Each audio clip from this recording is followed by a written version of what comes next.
Another story I really like is a little more mysterious, and it talks about mugwort, which is it's an amazing plant. It's very common. It's a great bitter. It's another great aromatic.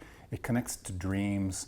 But it also, at least in Italy, people talk about it as being an herb that can induce forgetfulness or kind of clean out old memories, let's say. And that connects back to its purifying quality, the purifying quality of its aromatics that are so rich in like thujon and camphor and some of these more cleansing smells. But one story tells of a little girl, and she was an orphan, and she was being really mistreated where she was staying, you know, with these foster parents that really didn't care for her at all.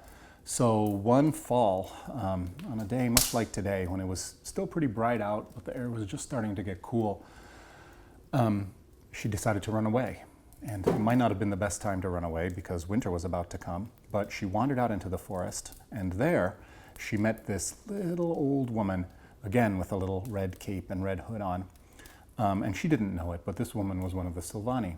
And she actually took the girl in, and over the course of that winter, not only sheltered her in the hollow of an old tree stump throughout the entire snowy winter, but taught her the secrets of how to speak to plants.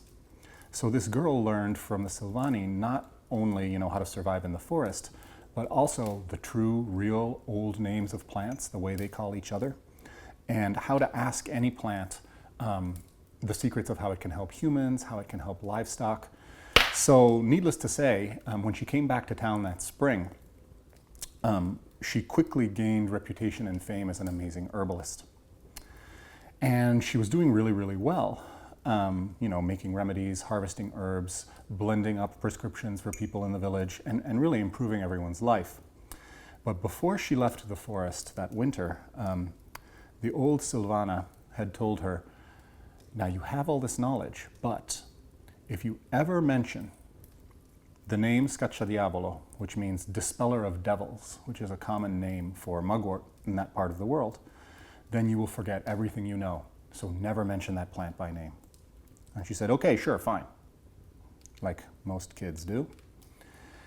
And she practiced as an herbalist in this town for many years. She became really famous throughout the entire sort of extended countryside, and people would come to get her remedies and talk to her about herbal medicine.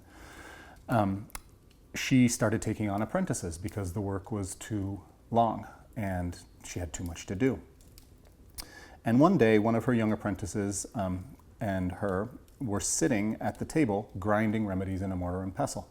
And she had, you know, a bunch of herbs that she was powdering and blending together into these pastilles for one of her patients. When it happened that her young apprentice said, hey, what's the name of that like sort of silvery plant that looks kind of weedy that grows on the side of the road right as you come into town? And the woman, without thinking twice, said, well, that's the Scacciadiavolo, of course. And right as she said that, she completely forgot everything she knew and was staring at this mortar and pestle, totally dumbfounded. So mugwort is sort of this double-edged plant. People will take it and will put it under their pillows, for instance, to receive prophetic dreams.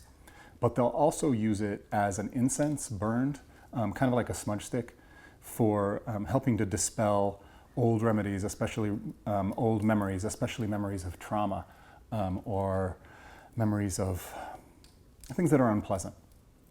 And so it's interesting to me that in this story, the woman was closely connected to mugwort, both as a way to kind of forget the past of her foster home and the fact that her parents died when she was really young, but also, unfortunately, forgetting all of the incredible knowledge that she'd been taught by the Silvana because she lost her mindfulness in that one moment of time. So mugwort and all of the Artemisiae, again, can really like bring us prophecy and help us foretell the future and get into this like time out of mind dream state. But they also can sort of lead to forgetfulness and losing and shifting memory. And that can be good if you want to banish unwanted things that are helpful, that are not helpful and harmful in your life, but overindulgence can be too much. So I always remember that when I think about mugwort and the Scacciadiavolo.